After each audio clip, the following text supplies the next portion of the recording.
All right. Hello, everybody. This is the part 2 lecture video to chapter 10 in your Blue Pharmacy Practice for Technicians book.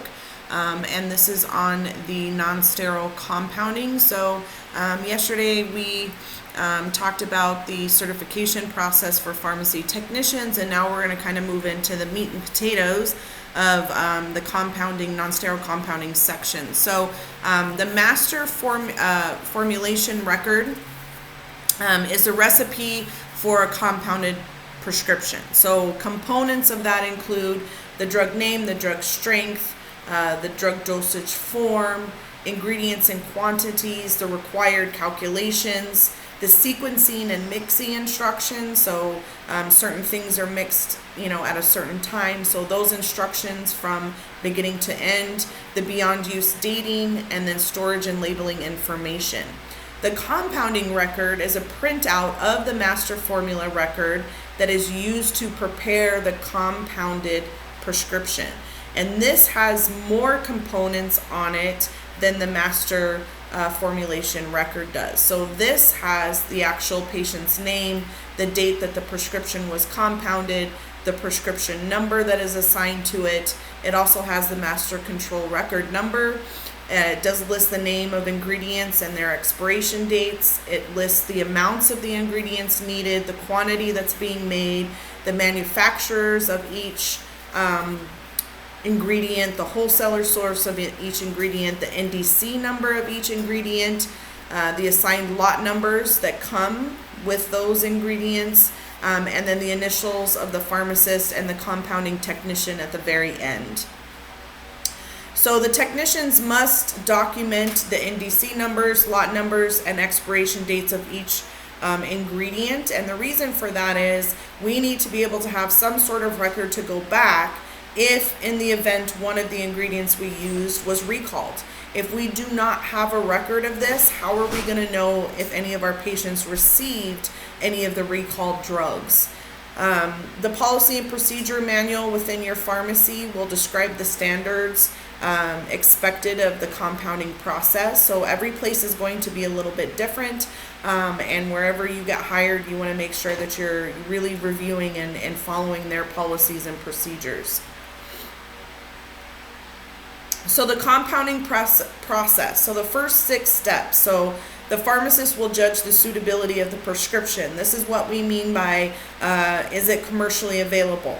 Okay, so when you have a prescription that can be purchased or dispensed through a regular retail pharmacy because it's already made by a drug manufacturer, we cannot, in a compounding pharmacy, compound that. It is against the law.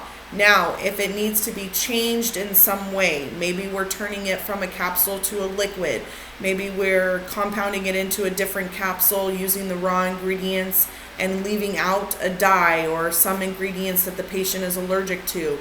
Maybe we're turning an oral into a topical cream.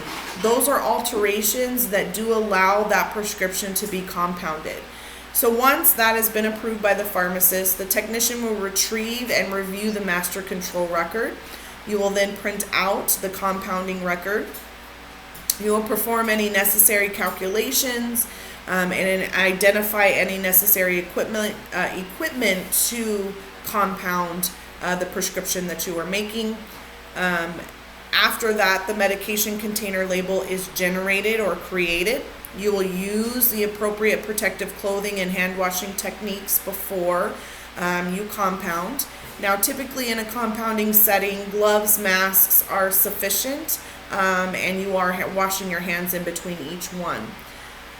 So once you gather all of the ingredients, you're going to prepare and calibrate the equipment. So calibration, when you have scales, you want to make sure that those are calibrated appropriately, because if they are not, the weights that you do could be wrong. That you will weigh and add any ingredients. You will initial each step. You will document it on the compounding record. Once you complete the preparation, you're going to store it in the appropriate container. So you're not going to put an ointment or a cream in an orange pill bottle. Okay, so you're going to use the appropriate container for dispensing. You will affix the medication container label to the container, whether it's a tube, an ointment jar, a prescription bottle, a suspension bottle. The pharmacist at that point will review both the compounding record and the master formulation record. They will compare that and review the medication container label and check the product. The pharmacist will sign and date the compounding log. They will file it and put the product in a storage bin for pickup. Once you are completely done and the prescription has been checked and verified and ready for the patient pickup, you are then going to clean your area. You're going to clean all of your equipment that you used. You're going to reshelve any ingredients that you don't need anymore, you're no longer using. You will properly label and store any excess products that you may have made. And then when the patient finally comes to pick up the prescription, the pharmacist is going to administer the counseling on how the patient is supposed to use the prescription. So proper garb, okay, for non-sterile compounding. Clean protective clothing, a hairnet, a long lab coat, and disposable gloves. If hazardous chemicals are being involved, they do require eye goggles, a mask, and double gowning. For non-sterile compounding, typically face masks are not required, and any specific instructions may be described in your personal or in your pharmacy's policy and procedure manual. So again, every place is a little bit different on what they require. There's a couple of photos on slide 26 that kind of show you the difference in what that protective gear looks like. Again, the protective gear for non-sterile is not as stringent or requires as much as sterile compounding. So the CDC does have hand washing guidelines. So proper hand washing, according to the CDC, is the single most important practice to prevent the contamination, reduce transmission of infectious agents, and we know that more than anything right now with what we're going through with COVID-19, right? All we hear is that social distancing, wash your hands, keep your hands out of your face, don't rub your eyes, don't pick your nose, don't put your fingers in your mouth. Make sure you're washing your hands thoroughly after you've been out or if you've touched any potential contaminated items. So they have a total of 6 steps, and on slide 28 there's a picture of those 6 steps on how you should actually be washing your hands. So it's not just one of these and you're done. There's actually a full 6 steps on how they recommend that you are hand washing. So talking about hand washing, okay, so if you are working in a compounding pharmacy, whether you're compounding sterile or non-sterile items, there's some rules of thumb. Typically is removal of all jewelry, no rings, watches, bracelets, anything like that. And then pharmacy technicians, I'm sorry if you're going to be working in any facility that's going to be any type of compounding, no artificial nails. So especially in a hospital setting. In a hospital setting, any personnel within the hospital cannot have artificial nails. And the reason for that is the artificial nails, and even nails, if you kind of look, mine here are even too long. Those underneath there, that's what harbors bacteria, and it's very easy to spread, okay? So your compounding environment should be clean. It should be free from dust collecting overhangs. It should be physically separate from the pharmacy. It should have refrigeration, potable water, both hot and cold. That way we can do proper hand washing. That way we can do proper cleaning of our equipment and our tools. And then an emergency eye wash station. The staging area is basically an assembly place, and this should only contain the ingredients and equipment needed for the compounding. It is recommended that any compounding facilities do have an autoclave. That way they can heat appliances to sterilize instruments, measuring devices, and anything that can withstand that high heat for proper sterilization. Your measuring tools and compounding vessels, so a mortar and pestle. This is one reason why I'm so sad that we're not in class yet, but we will get there, I promise. We have mortars and pestles, we have beakers and flasks, We have ointment slabs, and during this time with our hands-on portion, we make a lot of neat things. We have suppository molds. We make suppositories. So there's a lot of different components of the hands-on piece that we're going to do when we're able to finally be on campus. So your mortar and pestle is used for mixing and grinding pharmaceutical ingredients. There's pictures of that in your chapter 10. You can also Google them and find them. Mortar and pestles are actually sold in pretty much any store in the cooking area. A lot of people use them when they're making salsas and different types of things where they're grinding and mixing different ingredients.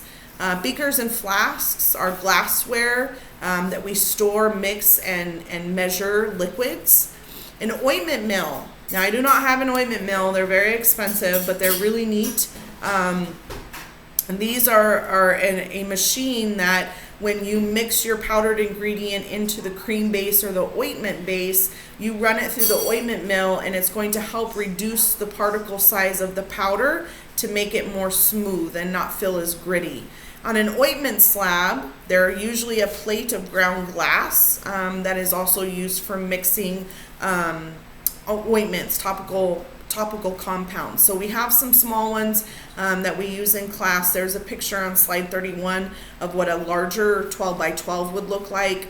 And when we mix the ointments and creams on a ointment slab, they don't come out as smooth. There's still a pretty gritty feeling to them, and that's because between the ointment slab and us mixing it, we're not able to fully pulverize those particles down.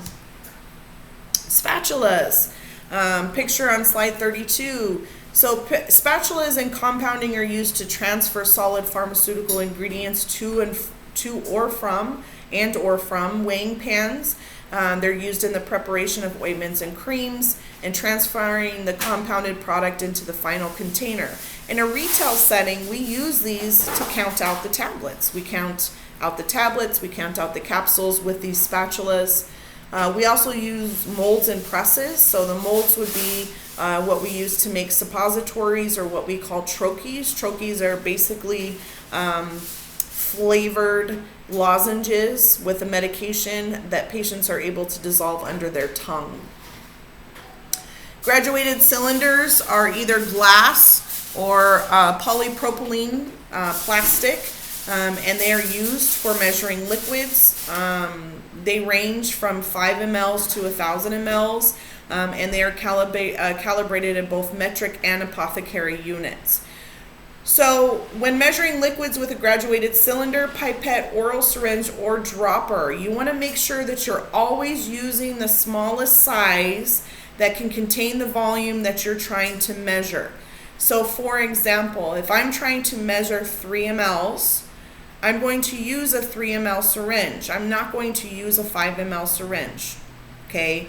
If I'm trying to measure 12 mLs, I'm going to use a 20 ml syringe instead of a 60 ml syringe. Does that make sense? You want to make sure that you're using the smallest size that will completely hold the amount that you're trying to measure. Doing this minimizes your risk of error, or your percentage of error in the measurement.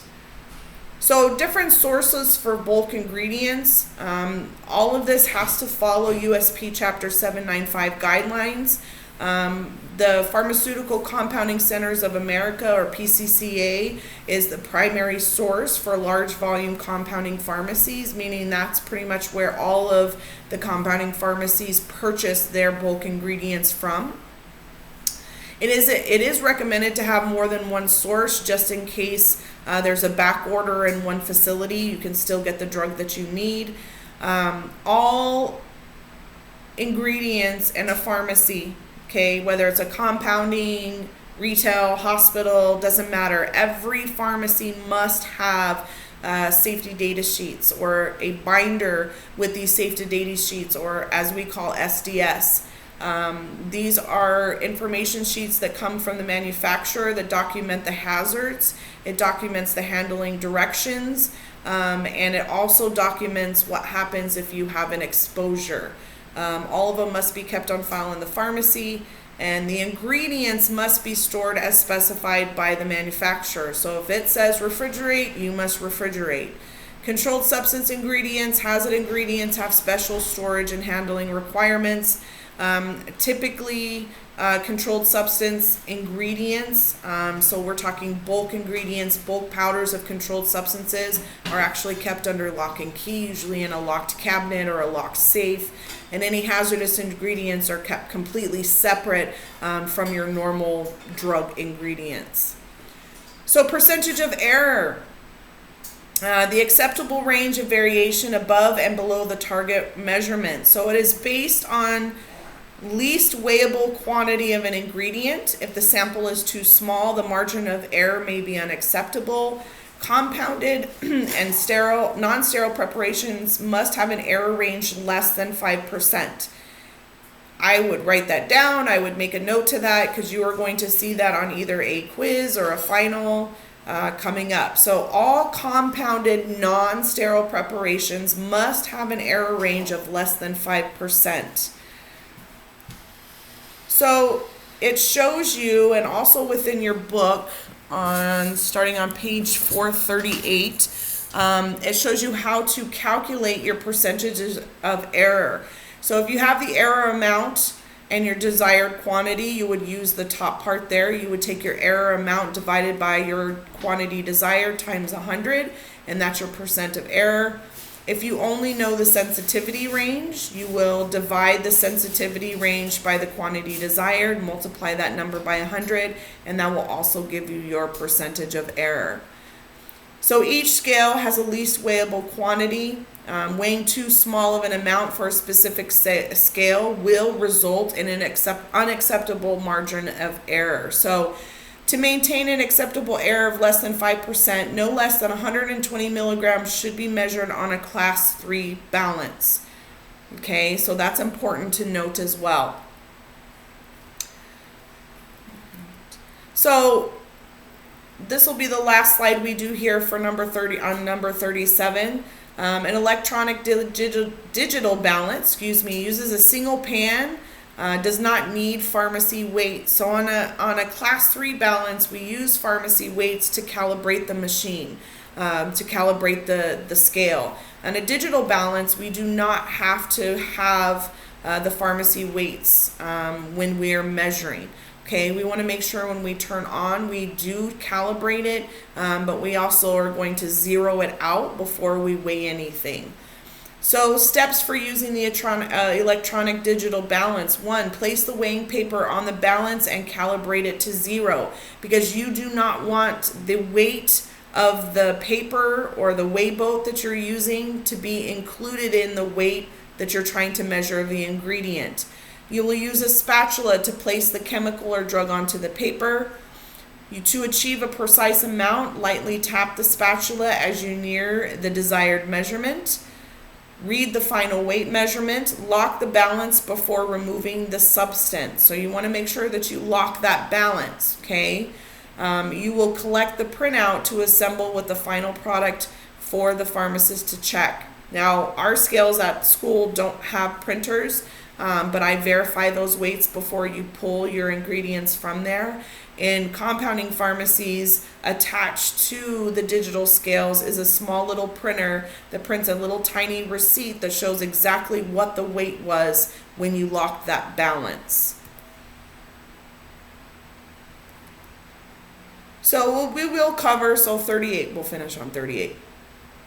Class 3 prescription balance. So they have a capacity of 15 to 120 grams to measure. You want to make sure you're not measuring less than 120 milligrams. So capacity is 15 to 120 grams. Measuring no less than 120 milligrams to make sure that you're maintaining an acceptable error, which is less than 5%. So this is sufficient for infrequent compounding. These are used in places that don't do much compounding in a retail setting. The weigh paper is placed on the weighing balance to avoid contact between the ingredient or the drug and the actual balance tray. you want to make sure to arrest or lock the balance after calibration. So that ensures that when you calibrated it, that it stays within calibration and you are then ready to go ahead and weigh your ingredients out. So we're going to go ahead and pause there. So that is part 2 for chapter 10 in your Pharmacy for Practice Technician books. Excuse me, you do have an assignment associated with that. So you are going to review where we picked up through slide 38. And then you are going to be reading